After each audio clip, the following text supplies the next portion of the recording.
Welcome to the deep dive. Today we're plunging into something, well, pretty fascinating and honestly quite an unexpected political tremor. Uh-huh. We're talking about the Epstein files controversy.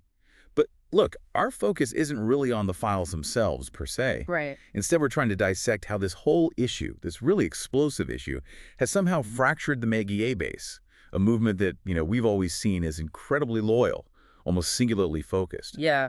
What's truly compelling, I think, is how this specific controversy, instead of, say, uniting a political group against some outside enemy, Yeah, the usual playbook. exactly, it's actually exposed this pretty unprecedented internal split.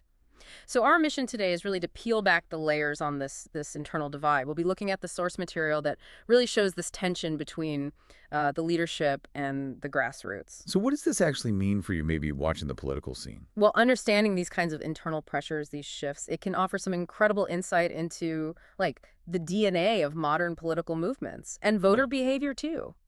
This isn't just about catching headlines. It's more about the deeper currents that are shaping public opinion and, well, potentially future elections down the line. Absolutely. Okay, so digging into the sources we looked at, one thing jumps out almost immediately. A core grievance seems to be this feeling of broken promises. Right. That come through loud and clear.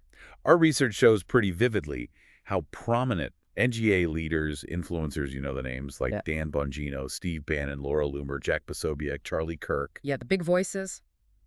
they explicitly accuse the Trump administration of basically going back on promises, repeated assurances, they said, to release this supposed client list and other, potentially explosive Epstein documents. And that's such a critical starting point. It immediately brings up the question, well, how did the official side respond to these very public demands? Yeah, what was the pushback? The sources are quite clear on this. The DOJ and the FBI, they put out a joint memo, and it stated pretty definitively that no such client list actually existed. No list, period. Period. And they emphatically declared the Epstein case closed. So you have this direct contradiction, right, between the sort of promised transparency and the official case closed memo. It's absolutely central to understanding why things got, well, heated so fast. Okay, so how did that memo land? The case closed thing, when the base was expecting, I guess, fireworks. It wasn't just like quiet disappointment, was it? Oh, definitely not. It seems to have stirred up a real firestorm at the grassroots level. We saw it, for instance, at Turning Point USA's Tampa conference. Right, the videos of that. Exactly. Young MAGA activists openly booing in protest. It was quite a stark visual. And they even issued a warning, basically saying, look, if you don't deliver on this Epstein transparency, it could genuinely cost Trump support later on. Wow, so actual threats about future support. Yeah, and it wasn't just booing. The demands escalated pretty quickly. Our sources detail, prominent voices starting to urge resignations. Pam Bondi specifically became a real lightning rod for a lot of that frustration. And then you had the far right flank, as reported in the materials. They went even further. They started calling for a special counsel. So this wasn't just background grumbling anymore. No. It felt like a movement starting to turn its anger inwards, really demanding accountability from its own side. So, okay, you've got this intense internal pressure building up. Yeah. How did Trump himself react? What was his play here? Did he try to, smooth things over, or did he push back? Well, the sources reveal a really fascinating and I'd say quite unusual response, actually. Yeah, okay. Trump publicly denounced his critics, the ones within his own base. He labeled the demands for the files a hoax and even called the dissenters weaklings. A hoax. Wow. That's strong language against your own supporters. Very strong. It wasn't just disagreeing. It was a clear signal of, well, frustration, and it definitely deepened that fracture we're talking about. And he didn't just denounce them. Right. I remember reading he also continued to back officials like Bondi. Yes, exactly. And essentially told his base, drop it, move on. Which, that feels like a really bold move for a leader whose whole power base is built on that kind of unwavering loyalty. It really is. If you step back and look at the bigger picture, it's quite an unusual position for a leader to be in, publicly clashing with parts of his own dedicated following. Yeah. And basically telling them to abandon something they clearly care a lot about. It's a pretty significant departure from, well, what we normally see in political alliances, where leaders tend to try and amplify their base's concerns, not shut them down. Right. Usually you lean into what they're angry about. Precisely. And it wasn't only the grassroots and the big online influencers feeling this way, was it? Our sources showed this fracture went higher up too, The Republican Party establishment, kind of. That's right. Yeah, it definitely reached the higher echelons. We're talking about figures like Mike Johnson, Lauren Boebert, Josh Hawley, even Mike Pence. Pence, too. Interesting. Yeah, they all publicly urged for more transparency regarding the Epstein files. Which, by definition, put them at odds with Trump's stance, right? The hoax and drop it line. Directly at odds. And that deepened the divides at that elite level, too. What's more, you had House Republicans and some outside strategists openly expressing a very specific concern. Which was? They worried that this whole unresolved issue could actually suppress MAGA voter turnout, specifically thinking ahead to 2026 and maybe even beyond. Okay, so you can really feel the tension there. Different groups within the same party holding pretty conflicting views on a really, really high-profile issue. Right. They're actually talking about potential election consequences. Yeah, acknowledging the risk.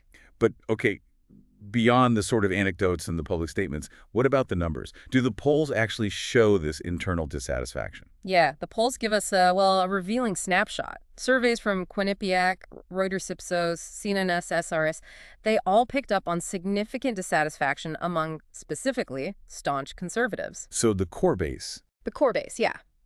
Now, it's important to note broader mainstream Republican backing that generally stayed pretty stable. It hovered around, 88% support, roughly. Right. But that specific discontent within the conservative segment, that was notable. And it's not just this internal MAGA dynamic that's striking either, is it?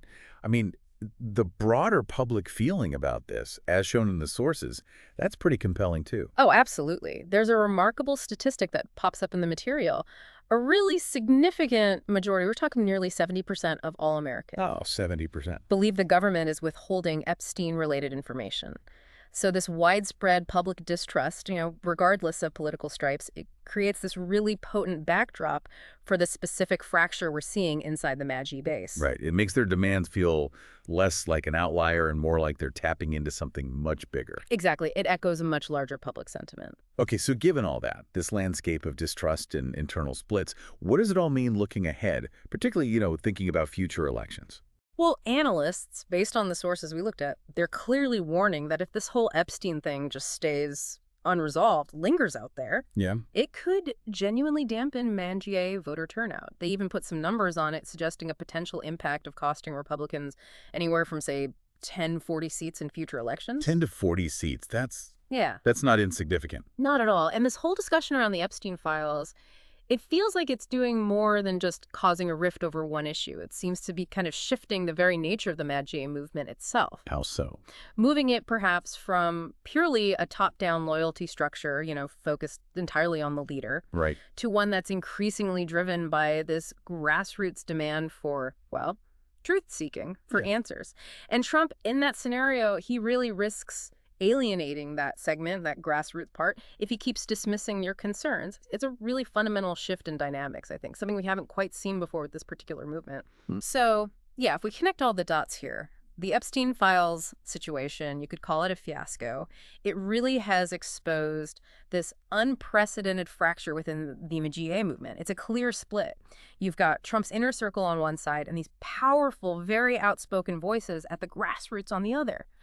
And what's really striking, maybe the bottom line here, is that for the first time, it seems, the base is demanding accountability from Trump himself, not just, blaming Democrats or the establishment in general. Right, turning the focus inward. Exactly. And this fracture, it feels dynamic. The sources suggest it could actually deepen as we head towards pivotal elections, especially if it's not addressed somehow. Okay, so considering that, this internal demand for accountability, inside a movement that's always been defined by such fierce loyalty, here's something maybe to leave our listeners thinking about. If a political movement's core strength, its identity even, has always been this kind of unwavering support for its leader, what does it actually mean when that loyalty starts to turn inwards, when the base itself starts demanding answers from its own? What kind of political movements might we see emerge from this in the future, perhaps built on this new kind of grassroots-driven scrutiny?